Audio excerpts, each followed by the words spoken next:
အားလုံးပဲမင်္ဂလာပါပြန်လည်ပြီးတွေ့ရတဲ့အတွက်အရင်ပဲဝမ်းသာတယ်ယေရှုခရစ်နာမ၌နှုတ်ဆက်ပါတယ်ဒီကာလမှာသင်ဟာအထူးပဲကောင်းကြီးခံစားနေရမယ်လို့ကျွန်မအထူးပဲယုံကြည်တာဖြစ်ပါတယ်ဟာလေလုယာအဲ့တော့ဒီနေ့မှာလည်းကျွန်တော်နှုတ်ကပတ်တော်ကိုအတူတူကနာခံရအောင်ကျွန်မဒီနေ့မှာဘာအကြောင်းအရာကိုအဓိကပြောသွားခြင်းလဲဆိုရင်စကားနဲ့ပတ်သက်ပြီးကျွန်မပြောသွားခြင်းတာဖြစ်တယ်ကျွန်မတို့ကတခါတလေမှာအပြောဆိုမတတ်တဲ့အခါမှာအဆက်ကွဲခြင်းတွေကြုံရတတ်တယ်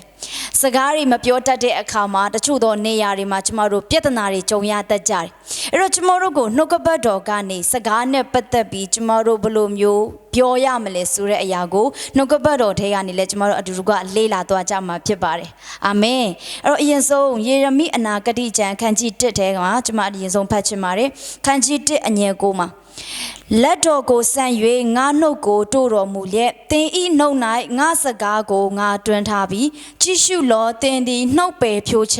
ျဖြက်စီးမှောက်လဲရသောအခွင့်တိဆောက်စိုက်ပျိုးရသောအခွင့်နှင့်သင်ကိုလူအမျိုးမျိုးတို့၏တိုင်းနိုင်ငံများအပေါ်မှာယနေ့ငါခံထားပြီးမိန့်တော်မူ၏ဒီစကားသည်ဖျားသခင်ယေရမိကိုပြောတဲ့စကားဖြစ်ပါတယ်ရှင်းရှင်းပြောရမယ်ဆိုရင်ကျမတို့ရဲ့နှုတ်မှာဖြိုချနိုင်တဲ့အစွမ်းရှိတယ်လို့တိဆောက်နိုင်တဲ့အစွမ်းလည်းရှိတယ်ဒါဆိုမိတ်ဆွေကျမသင်ကိုမေးမယ်နေ့တိုင်းကျမတို့နှုတ်ကနေထွက်လာတဲ့စကားသည်ဖြိုချနေတဲ့စကားဖြစ်နေလားဒါမှမဟုတ်ရင်လူတွေရဲ့အသက်တာကိုတိဆောက်ပေးနေတဲ့စကားဖြစ်နေလားအာမင်ကျမတို့ပြန်ပြီးစဉ်းစားကြည့်ရအောင်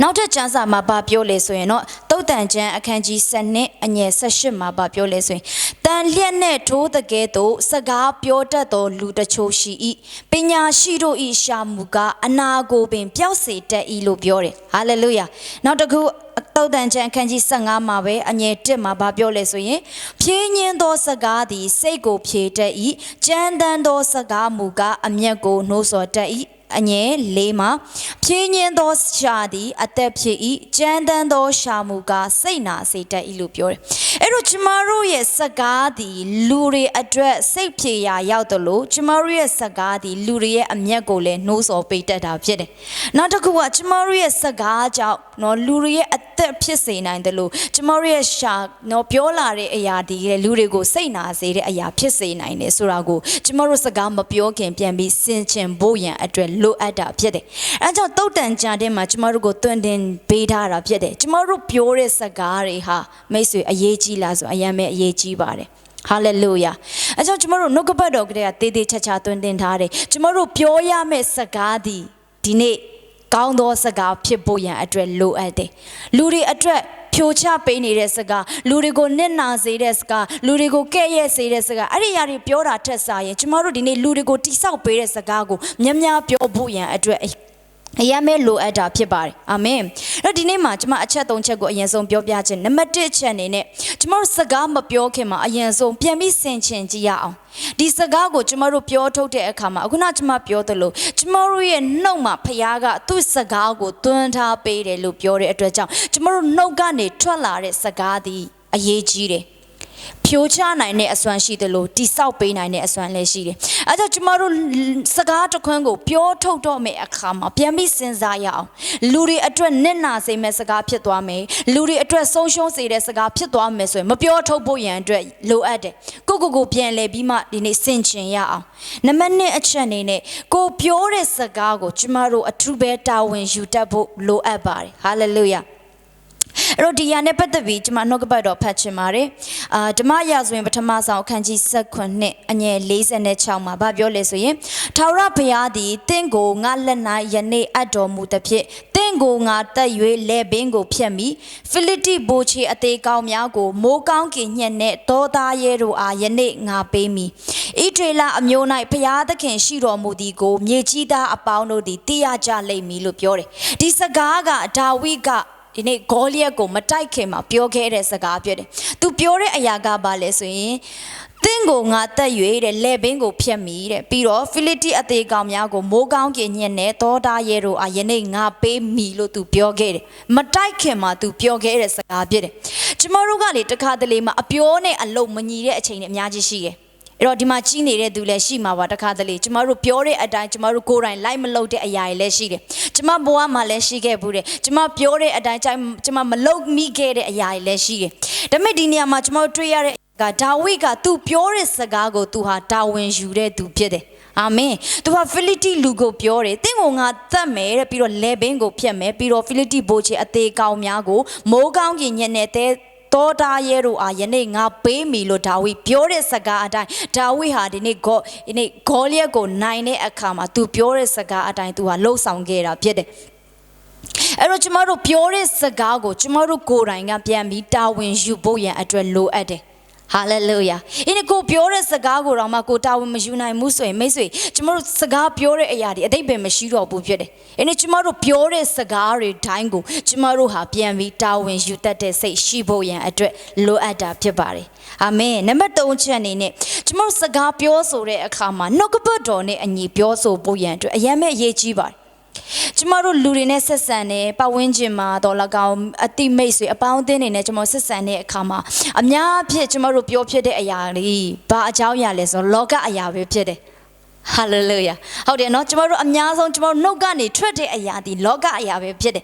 The medine machma albage, tomorrow no gani, tralare ayari, no gabadon, sign it, dine, sagari go tomorrow pure boyan, ye chide.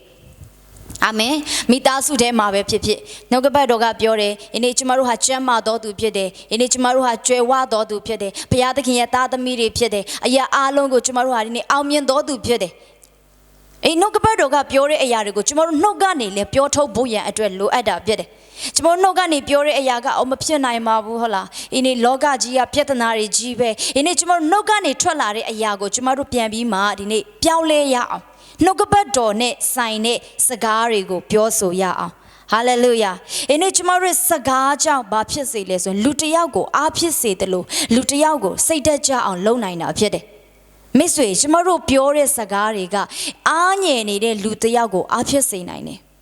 Chimaro no gabadone, pure to like the sagati, in his say that jani do. Go a show the malo tenere durigo. Chimo no gabadone in a saga pure to like the akama, through to a in pieseda pede.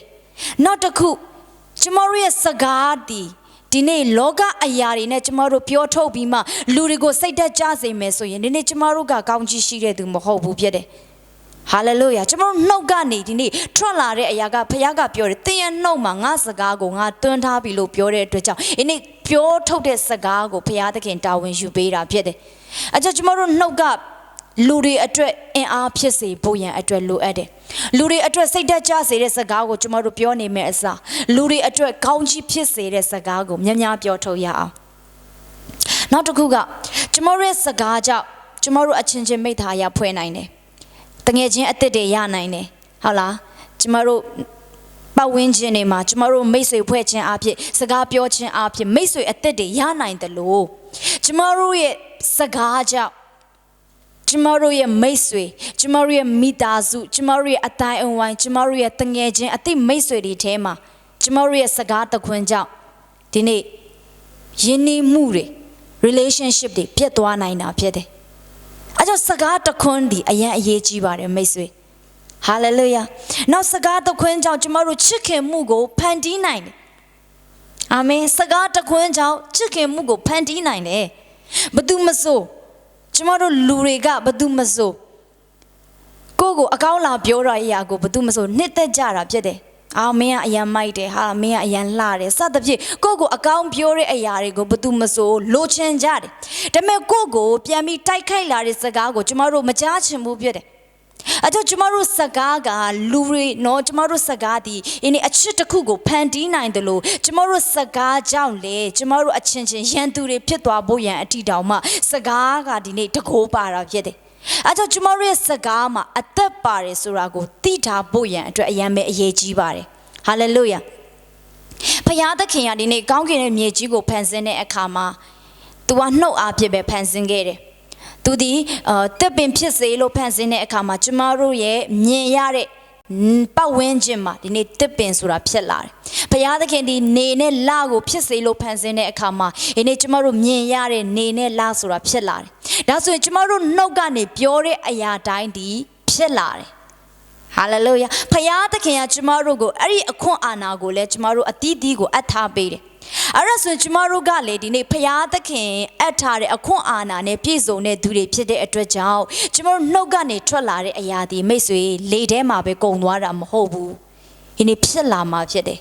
Hallelujah. အဲကြောင့်ဒီနေ့မှာကျွန်မအားပေးခြင်းနဲ့ကျွန်မတို့ရဲ့နှုတ်ကနေထွက်လာတဲ့စကားအတိုင်းကိုဒီနေ့ကျွန်မတို့မပြောထုတ်ခင်မှာအရင်ဆုံးပြန်ဆင်ခြင်ကြည့်ရအောင်။နောက်တစ်ခုကျွန်မတို့ရဲ့ပြောတဲ့စကားအတိုင်းကျွန်မတို့တာဝန်ယူတတ်ဖို့ရန်အတွက်ပြင်ဆင်ရအောင်။ Hallelujah. ပြင်ဆင်ရအောင်။ကျွန်မတို့နှုတ်ကြောင့်ကျွန်မတို့ရဲ့စကားအကြောင်းခုနကျွန်မပြောသလိုချစ်ခင်မှုကိုကျွန်မတို့ဖန်တီးနိုင်တယ်။ရန်တူဖြစ်သွားအောင်လဲကျွန်မတို့ဖန်တီးနိုင်တယ်။မုန်းတီးမှုဖြစ်သွားအောင်လဲဖန်တီးနိုင်တယ်။လူတွေကိုအင်အားဖြစ်စေနိုင်အောင်လဲဖန်တီးနိုင်တယ်။လူတွေကိုစိတ်တက်ကြစေအောင်လူတွေကိုဆုံရှုံသွားအောင်ကျွန်တော်တို့နှုတ်ကနေကျွန်တော်တို့စကားကြောင့်အမျိုးမျိုးဖန်တီးနိုင်တယ်။အဲကြောင့်အားပေးခြင်းနဲ့ကျွန်တော်တို့စကားကိုတန်ဖိုးထားရအောင်။စကားမှာအသက်ပါတာဖြစ်တယ်။စကားမှာတကိုးရှိတယ်။ဒီနေ့ကျွန်တော်တို့ရဲ့စကားကို